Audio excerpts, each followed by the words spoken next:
रामचरितमानस में गोस्वामी जी ने लिखा है, जब पार्वती जी ने प्रश्न पूछा था ना कि प्रभु कथा है क्या, कथा सुनाइए ना, तो भोले बाबा बड़े गदगद हो गए। पहले धन्यवाद किया और कहा था क्या, देवी अरे धन्य धन्य गिरी राजकुमारी, धन्य धन्य गिरी राजकुमारी, धन्य धन्य गिरी राजकुमारी, धन्य धन्य गिरी राजकुमारी, तुम समान नहीं को उपकारी, तुम समान नहीं कोई उपकारी, धन्य धन्य धन्य धन्य राजकुमारी,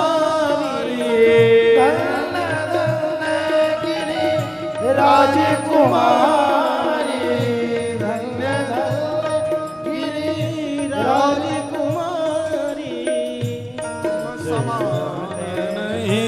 को उपकारी, तुम समान नहीं को उपकारी।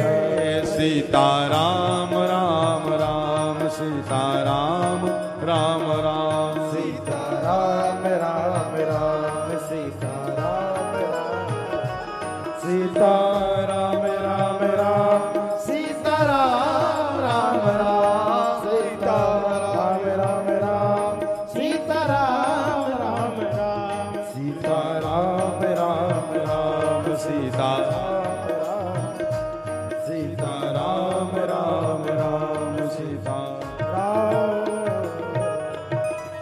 तो भैया भगवान शिव केवल देने के ही देवता हैं। क्या देनहार को और है जो देवत है दिन रैन, लोग भरम मोह पे करे या सो नीचे में।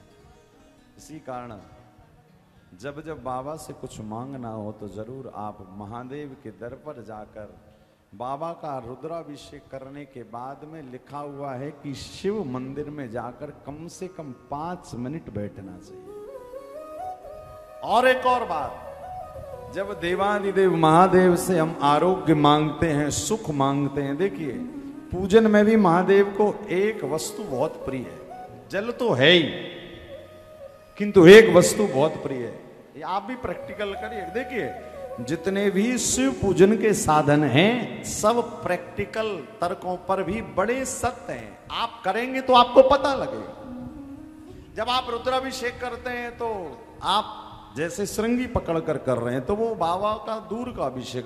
कभी कभी महादेव को हाथ में लेकर जब हम अपने हाथ से दूध दही घी शक्कर शहद लगाते हैं तो उस समय पर जब उनका स्पर्श हमसे होता है तो हमारी चित्त वृत्ति की जो सारी चित्त वृत्तियां रहती हैं जो वो बिल्कुल अलग अद्भुत हो जाती है। क्यों? क्योंकि वो सीधे भगवान शिव के संपर्क में आ जाते हैं।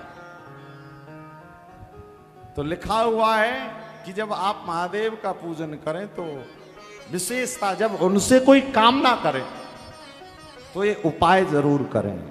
क्या? भगवान शिव के सामने घी का दीपक प्रज्वलित करें। कभी ऐसा घर पर जब कोई टाइम मिले कि कोई ना हो या कोई मंदिर में जाकर किसी नदी के तट पर जाकर, और आपने देखा हमने तो दर्शन किया है कि नर्मदा नदी के तट पर ऐसे हजारों हजार साधु संत महात्मा बैठकर भगवान शिव के बगल में बैठकर दीप प्रज्वलन करके और घनघोर तप कर रहे हैं। आज भी इसी नर्मदा के तट पर ऐसे ऐसे हजारों लाखों साधु बैठे होंगे।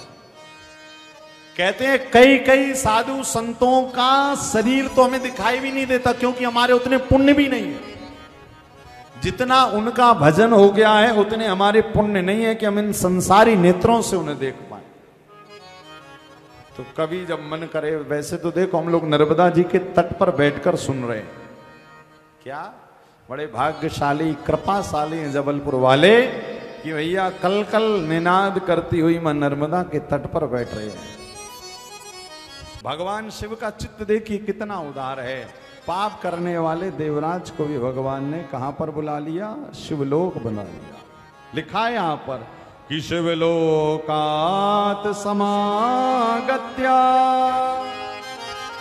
क्रुद्धायं पुरीं ययौ क्रुद्धायं पुरीं ययौ। कहाँ चले? बोले यमपुरी नहीं भेजा, शिवलोक बुला लिया।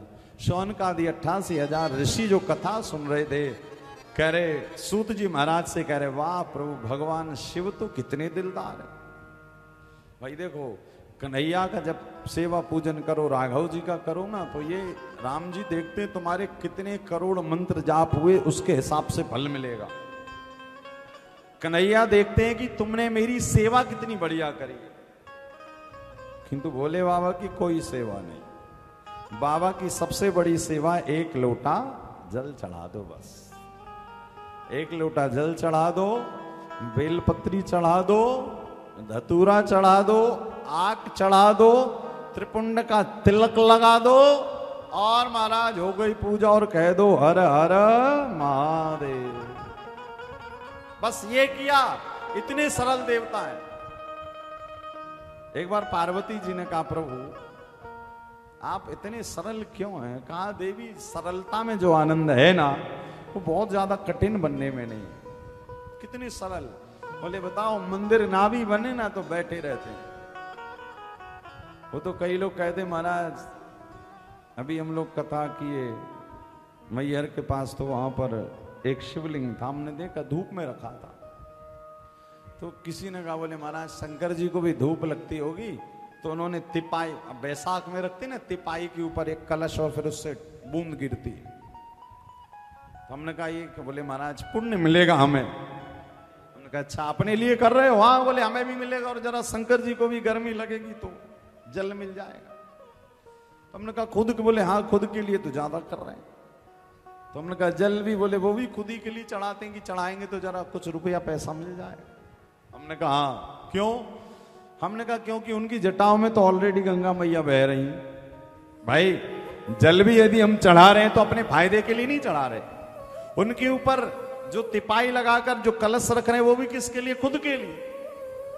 वरना विचार कर लेना, जिनके जटाओं में ऑलरेडी गंगा जी बह रही, उनको आपके एक लोटे जल की क्या कभी जरूरत पड़ेगी? नहीं। वो तो बाबा का स्वभाव है। बाबा जल के माध्यम से मानो बता रहे हैं कि भैया ये जल ही तेरा मन है। जो मन मेरे पर अर्पित हो जाता है, जो मेरे पर शरणागति हो जाता है, बोले उसको मैं अभयम सर्वभूतेभ्यो, उसको मैं अभयत्व प्रदान कर देता हूं। एक बार नारद जी ने कहा बाबा आपका पूजन भक्त कोई क्यों करे? भाई कन्हैया का पूजन करे, प्रेमा भक्ति मिलती है। राघव जी का भजन करे तो उसके अंतःकरण में सौंदर्य भक्ति, प्रेमा भक्ति, शरणागति भक्ति प्राप्त होती। किंतु आपसे क्या मिलता है? तो बाबा ने कहा हमसे अभयम सर्वभूतेभ्यो। बोले जो मेरी भक्ति करता उसको जीवन में फिर कभी किसी प्रकार का डर नहीं लगता, भय नहीं रहता। क्यों? बोले काल उसका क्या बिगाड़े जो भक्त हो महाकाल का। भैया लोग डरते हैं किस चीज से? बोले महाराज सब हो जाए बस मरे ना। सब लोग कहते हैं ना महाराज चाहे बीमार पड़ जाए डॉक्टर के यहाँ लोग करोड़ों रुपए खर्च कर देते ये बोलकर कि महाराज कुछ भी हो बस बचा लो। मृत्यु का भय तो सबको लगता है, किंतु बाबा कहते जो शिव पुराण की कथा सुनता है उसको फिर मृत्यु से भी भय नहीं लगता। उसको तो फिर ये लगता है ये मृत्यु नहीं, अब तो ये महादेव से मिलना हो गया मेरा। तो मां पार्वती ने एक बार महादेव से कहा प्रभु इतनी सरल क्यों हो? तो शिव ने कहा सरलता में ही भजन बनता है।